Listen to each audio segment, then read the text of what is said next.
शिवरात्रि फुजाया गेजेराव साननैल' दंसै।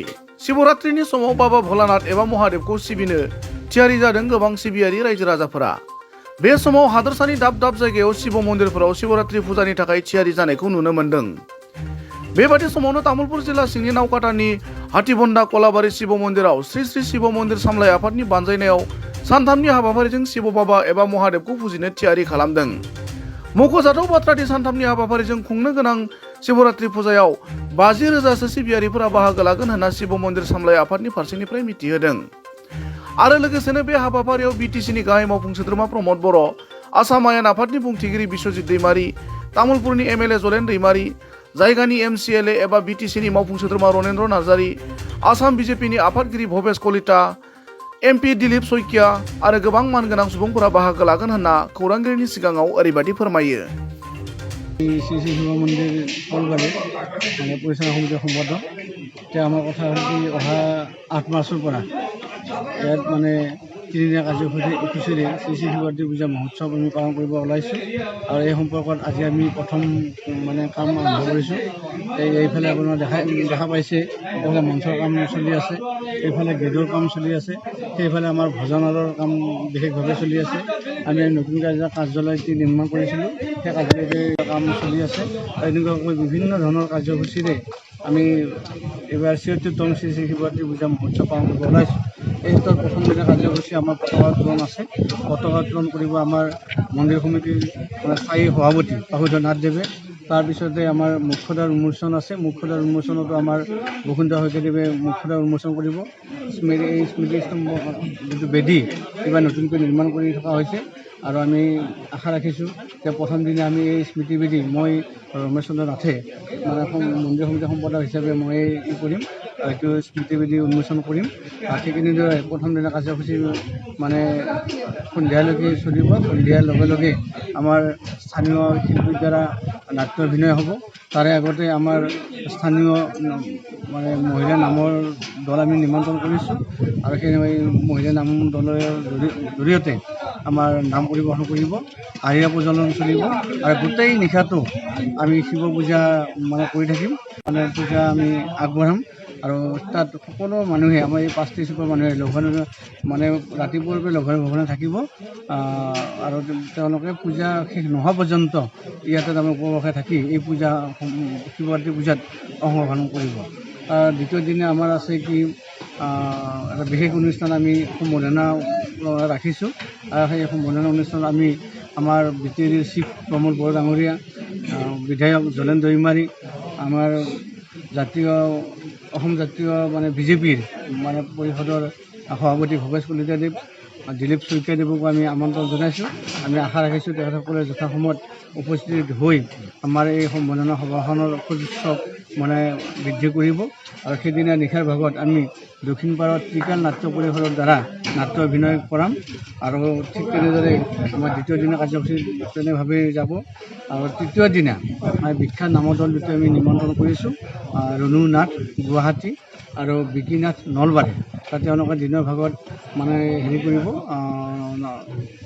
নাম পৰিবহণ কৰিব।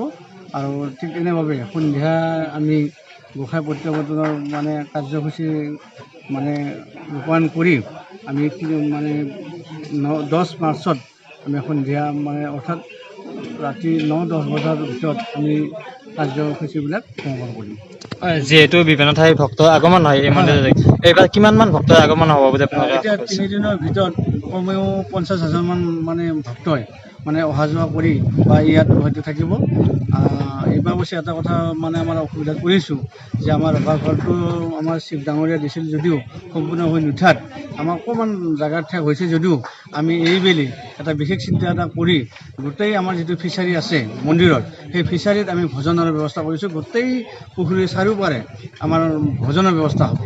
গতিকে এনেভাৱে আমি আশা ৰাখিছোঁ 50,000 মান মানে ভক্তই ইয়াত সমাবেত হ'ব। মহাৰাজত পালন কৰি এইবছৰ আমাৰ আগৰ লেখীয়াকৈ আমি তিনিদিনীয়াকৈ আমি 37 সংখ্যক শ্ৰী শ্ৰী শিৱৰাত্ৰি পূজা মহোৎসৱ পালন কৰাৰ যোজনা কৰিছোঁ। গতিকে আমাৰ পূজাখনৰ ব্যতিক্ৰমকৈ আমি যি 4 পোহৰ আছে, আমি 4 পোহৰত 4টা পূজা আমি অংশগ্ৰহণ কৰোঁ। গতিকে আমাৰ পূজা ভাগ শিৱৰাত্ৰিৰ দিনা আমি পাঁচ চুবুৰীৰ গোটাই ব্যক্তি আমি উপবাসে থাকি ৰাতি উজাগৰে থাকি আমি পূজা ভাগ কৰোঁ। 4টা পোহৰত আমি 4টা পূজা কৰোঁ। গতিকে আমাৰ পূজা ভাগ শেষ হওঁতে আমাৰ ৰাতিপুৱা 4 মান বাজে। গতিকে 4 মান বজাতহে আমাৰ যিখিনি পূজাত জড়িত ব্যক্তি সেই ব্যক্তিবিলাকে মানে ভোগ ভাত গ্ৰহণ কৰে। তাৰ আগত কিন্তু আমাৰ কোনো ব্যক্তিয়ে ভোগ ভাত গ্ৰহণ নকৰে। তাৰ পিছৰ দিনা আমাৰ যিটো মানে বিষ্ণু পূজা, আমাৰ প্ৰত্যেক চুবুৰীৰ দোকানবিলাক আনি আমি বিষ্ণু পূজা ভাগ কৰোঁ। সেই বিষ্ণু পূজা ভাগ সমাপন আমাৰ দিনৰ 1 মান বজাত হয়। বিষ্ণু পূজা শেষ হোৱাৰ পিছত আমি সমূহ ৰাইজে আমি বিষ্ণু ভোগ গ্ৰহণ কৰোঁ। গতিকে আমাৰ বিষ্ণু ভোগ গ্ৰহণ কৰাৰ পিছত আমাৰ 3 মান বজাৰ পৰা নামঘৰ আছে। ৰাতি আমাৰ যাত্ৰা পাৰ্টি আছে, দক্ষিণপাৰৰ যাত্ৰা পাৰ্টি। আমাৰ পূজাখনৰ ব্যতিক্ৰম কি যে আমাৰ যদি দক্ষিণপাৰৰ যাত্ৰা পাৰ্টি নাথাকে তেতিয়া আমাৰ পূজাখন উৰুঙা উৰুঙা এটা অনুভৱ হয়। গতিকে আমাৰ পূজাৰ বৈশিষ্ট্য আমাৰ দক্ষিণপাৰৰ যাত্ৰা পাৰ্টি আমাৰ লাগিবই। গতিকে প্ৰথম দিনাও আমাৰ যাত্ৰা পাৰ্টি আছে, স্থানীয় যাত্ৰা পাৰ্টি। গতিকে ছেকেণ্ড ডে আমাৰ দক্ষিণপাৰৰ যাত্ৰা পাৰ্টি থাকিব। আৰু তৃতীয় দিনা আমাৰ শেষৰ দিনা আমি 2টা নামৰ দল মাতিছোঁ। দিনৰ ভাগত আমাৰ মন্দিৰ সমিতি সাধাৰণ সভা থাকিব। গতিকে আমি পূজাখনত আমি যি 2 দিন হৈ গ'ল সেই 2 দিনৰ আমাৰ পূজাৰ যিখিনি খতিয়ান আমাৰ মানে কিবা যদি ভুল হ'ল বা হোৱা নাই, আমি যদি কিবা ভুল হৈছে আমি সেইটো সংশোধনীৰ কাৰণে আমি ব্যৱস্থা কৰোঁ। গতিকে আমি পৰ্যালোচনা আমি 2টা দিনা কৰোঁ। গতিকে আবেলি ভাগত আমাৰ 2টা নামৰ দল মাতিছোঁ। ৰুণু নাথ মানে ৰুণু নাথ এতিয়া যদিও নামটো অলপ মানে পুৰণি লাগে। এটা সময়ত আজিৰ পৰা 90 দশকত ৰুণু নাথ আৰু বৈজয়ন্তী নাথেই মানে অসমৰ মহিলা নামৰ তেখেতসকলে জনপ্ৰিয় পাঠক আছিল। গতিকে আমি ৰুণু নাথক এইবাৰ আমি পাইছোঁ। মাজতে কেইবছৰমান ৰুণু নাথে মানে জব দিছিলে। গতিকে আমি পুনৰ ৰুণু নাথক আমি পাই এইবাৰ ৰুণু নাথক মাতিছোঁ। ৰুণু নাথৰ লগতে আমাৰ মানে বিকি কলিতা হাতীকুছি নলবাৰী বিকি কলিতাক মাতিছোঁ। গতিকে আমি লাষ্টৰ দিনা বিকি কলিতা আৰু ৰুণু নাথৰ নামেৰে আমি শেষ কৰিম। গতিকে আমি 3 দিনা প্ৰস্তুতি ৰাখিছোঁ। ভাবিছোঁ ৰাইজৰ আমাৰ যিখিনি সহায় আমাৰ পাঁচচুবাৰ উপৰিও আমাৰ নাওকটা অঞ্চল মহৰীপাৰা অঞ্চলৰ প্ৰায় ব্যক্তিয়ে আমাৰ ইয়াত শৰাই লৈ আহে।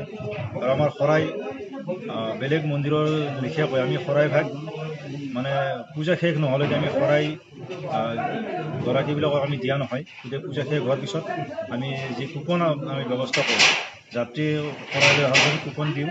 সেই কুপন মানে দেখুৱাই পিছদিনা আমাৰ পৰা মানে শৰাইবিলাক লৈ যায়। আমি পূজা শেষ হোৱাৰ পিছত আমি শৰাইৰ ব্যৱস্থা কৰোঁ।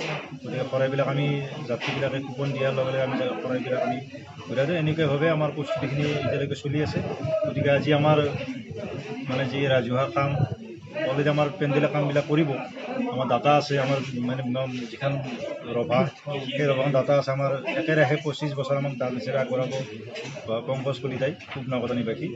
গতিকে তেখেতে কাম এতিয়ালৈকে কৰা নাই যদিও অহাকালি আৰু পৰহি তেখেতে পূজাৰ আগত তেখেতে কামটো শেষ কৰিব ৰভাৰ কামটো। গতিকে আমি বাকী আমাৰ যি বিষ্ণু পূজাৰ মণ্ডপ বা কাৰ্যালয় এইবিলাক কাম আমাৰ মানে স্থানীয় কৃষ্ণকান্ত নাথে কৰি আছে। ৰাইজে আমাৰ যিখিনি খোৱা লোৱাৰ যিখিনি মানে ভোগ ভাতৰ যিখিনি ব্যৱস্থা সেই ব্যৱস্থাৰ ঘৰ আদি কৰি এইখিনি আমাৰ ৰাইজে কৰিব। গতিকে এনেভাৱে আমাৰ প্ৰস্তুতি চলি আছে। আজিৰ পৰা আমাৰ গাত পূজা লাগিছে। গতিকে আজিৰ পৰা সমূহ ৰাইজে ইয়াত দিনে নিশাই কষ্ট কৰি পূজা ভাগ কেনেকৈ সাফল্যমণ্ডিত কৰিব পাৰি সেইটো চেষ্টা অব্যাহত ৰাখিব।